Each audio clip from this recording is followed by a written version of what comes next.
जहां धन से इतना प्यार हो रहा है कि मंदिर को डाकुओं की खो बना दिया गया है, वहां पर आप अपने धन को परमेश्वर के लिए खर्च करते हैं। इसका मतलब आप में धार्मिकता वास करती है।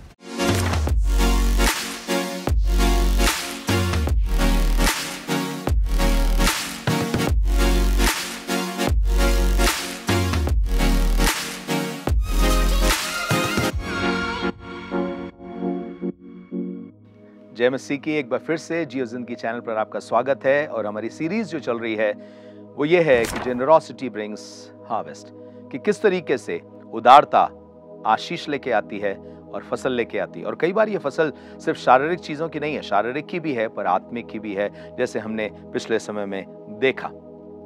आज फिर एक बात रखना चाहूंगा। जब बाइबल कहती है कि परमेश्वर चाहता है कि हम दें, हम उदार प्राणी बने, उदार प्राणी हृष्ट पुष्ट हो जाता है और धर्मी उदारता से देता रहता है। आज के जमाने में, ऐसे समय में जहां पर 6 चीजें आदमी को घेरे हुए हैं और वो सब 6 चीजें धन से रिलेटेड हैं, धन से जुड़ी हुई हैं, उस समय में देना, मैं आपको कुछ हिस्से बताऊंगा परमेश्वर के वचन के। सबसे पहली चीज आपको बताना मांगता हूं, परमेश्वर का वचन कहता है संसार में धन को परमेश्वर की तुलना में रखा जाता है, परमेश्वर की बराबरी में रखा जाता है। और यूं लिखा है मत्ती 6 अध्याय के 24 पद में, कोई जन 2 स्वामियों की सेवा नहीं कर सकता, वो या एक से बैर करेगा और दूसरे से मिला रहेगा। उसी तरह से तुम परमेश्वर और धन दोनों की सेवा नहीं कर सकते। आप देखिए, 2 स्वामियों की बात करते हुए उसने परमेश्वर और धन की बात करी।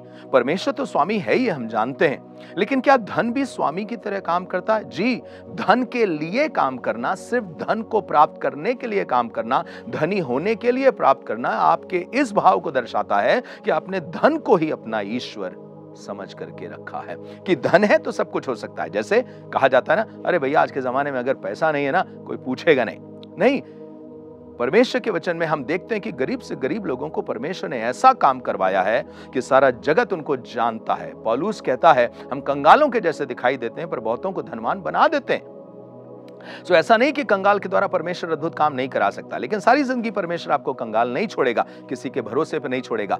पर याद रखिए, इस जमाने में जहां मनुष्य परमेश्वर की तुलना में धन को रखता है, जितना परमेश्वर उसे चाहिए उतना ही अधिक वो धन को प्यार करता है, जितना परमेश्वर पे विश्वास करना चाहिए उतना ही अधिक वो धन पर विश्वास करता है, तो धन को स्वामी की तरह देखता है। ऐसे समय में अगर कोई अपनी ईमानदारी से परमेश्वर की सेवा के लिए धन देता है तो वो धर्मी अपनी धार्मिकता को दर्शा रहा है। और इसीलिए परमेश्वर का धन्यवाद हो, परमेश्वर चाहता है कि हम अपनी धार्मिकता को देने के द्वारा भी दर्शाएं। देने से धर्मी नहीं बनेंगे, पर आपकी धार्मिकता देने के द्वारा दर्शाई जाएगी। आपको मालूम है गेहाजी ने क्या करा था? परमेश्वर के दास से झूठ बोल दिया था, और जिसके लिए एलीशा ने मना किया था कि उससे कुछ नहीं चाहिए, उसी के पीछे दौड़ गया था और उसने अपने अभिषेक को खो दिया, आगे की सेवा को खो दिया। धन एक ऐसी चीज है जिसको प्राप्त करने के लिए आदमी सब कुछ खोने के लिए तैयार हो गया था। और उस जमाने में आप धन को देकर के परमेश्वर की सेवा करते हैं, ये धार्मिकता की निशानी है। दूसरी बात जो बताना मांगता हूं, इस संसार में धन को प्यार किया जाता है। बाइबल में ऐसा लिखा, पहला तीमुथियुस उसका 3 अध्याय उसके 3 पद में ऐसा लिखा, परमेश्वर के दास को पियक्कड़ नहीं होना चाहिए, ना ही लड़ाई करने वाला होना चाहिए, पर दयालु होना चाहिए, नम्र होना चाहिए, झगड़ा करने वाला नहीं होना चाहिए। और आगे लिखा है, और ना ही धन का लोभी होना चाहिए। परमेश्वर के दासों की क्वालिफिकेशन के बारे में बताया जा रहा है। और क्या बताया जा रहा है? कि वो पियक्कड़ ना हो, वो लड़ाई झगड़े करने वाला ना हो, वो नम्र हो, और आगे लिखा हुआ है वो धन का लोभी ना हो। इसका मतलब परमेश्वर जानता है कि ऐसा समय भी होगा जब मनुष्य धन के लोभ में परमेश्वर की सेवा को भी हल्का जान लेगा। और इसलिए उसने कहा, ना परमेश्वर के दास की एक क्वालिटी है, वो धन का लोभी नहीं हो सकता। ऐसे जमाने में जब धन को प्यार किया जा रहा है, और जहां धन के लोभी की बात है, वहां अंग्रेजी भाषा में या एक्चुअल ग्रीक में ऐसा लिखा है, नॉट लवर ऑफ मनी। इसका मतलब परमेश्वर जानता है कि लोग मनी को प्यार करने लगेंगे, जबकि सबसे अधिक अपने परमेश्वर को प्यार करना चाहिए। दूसरी बात, पहला तीमुथियुस 6 अध्याय के 10वें पद में भी ऐसा लिखा है, धन के प्रति जो इच्छा है उसको पाने की, उसका एक प्रति जो लोभ है, जो प्रेम है, इंग्लिश में लिखा love of money is the root of all kinds of evil, वो सब प्रकार की बुराइयों की जड़ है। ऐसे समय में आप दे रहे हैं जब लोग धन को प्यार कर रहे हैं, तो इसका मतलब आप सच्चाई से परमेश्वर को और परमेश्वर के लोगों को प्यार करते हैं। आप उसकी कलीसिया को प्यार करते हैं क्योंकि ऐसे समय में आप दे रहे हैं जब सारा संसार धन को प्यार कर रहा है। आप उन लोगों को प्यार कर रहे हैं जो आवश्यकता में हैं। आप अपनी कलीसिया को प्यार कर रहे हैं जहां जरूरत है। आप अपने सेवक को प्यार कर रहे हैं जहां उसको आवश्यकता है, जहां उसको जरूरत है वहां आप उसकी सहायता कर रहे हैं, आप उसको प्यार कर रहे हैं। और इसलिए परमेश्वर कहता है वो खुशी से देने वाले से प्रेम करता है। तीसरी पॉइंट है, आपको मालूम है ऐसा लिखा हुआ है मरकुस 11 अध्याय के 15वें पद में, जब यीशु मसीह गया मंदिर में, उसने देखा कि लोग लालची होकर के गलत काम कर रहे हैं, और तब उसने देखा सर्राफे हैं वहां पर क्या कर रहे हैं, वो छोटी चीज का दाम बड़ा बता रहे हैं और कह रहे हैं ये बहुत शुद्ध जानवर है, पवित्र जानवर है, इसको खरीद लो। बाहर वही जानवर कुर्बानी के लिए अगर लेकर के आए तो शायद 1000 का मिलेगा, पर मंदिर के अंदर वो 2-2 हजार 4-4 हजार का मिल रहा है। और इसलिए यीशु मसीह आया, उसने पीढ़े उलट दिए और क्या बोला, उसने कहा मेरा घर प्रार्थना का घर कहलाएगा और तुमने उसे डाकुओं की खोह बना दिया है। जहां धन से इतना प्यार हो रहा है कि मंदिर को डाकुओं की खोह बना दिया गया है, वहां पर आप अपने धन को परमेश्वर के लिए खर्च करते हैं, इसका मतलब आप में धार्मिकता वास करती है। आप में कहीं परमेश्वर, उसकी सेवा, उसके लोगों, उसके सेवकों के लिए प्रेम है। चौथा पॉइंट आपके सामने रखना चाहता हूं। आपको मालूम है एक दिन की बात, जब यीशु मसीह मुर्दों में से जी उठा, सिपाहियों ने भी गवाही को देखा। स्वर्गदूतों ने सिपाहियों के सामने प्रकट होकर के उनको अचंभे में डाल दिया। वो बेहोश हो गए। उन्होंने देखा कब्र खाली है। सबको जाकर के अपने ऑफिसर्स को बताया कि देखो वहां मुर्दों में से जी उठा है। मत्ती 28 अध्याय 12वें पद से ऐसा लिखा है, उन्होंने उनको पैसे दिए।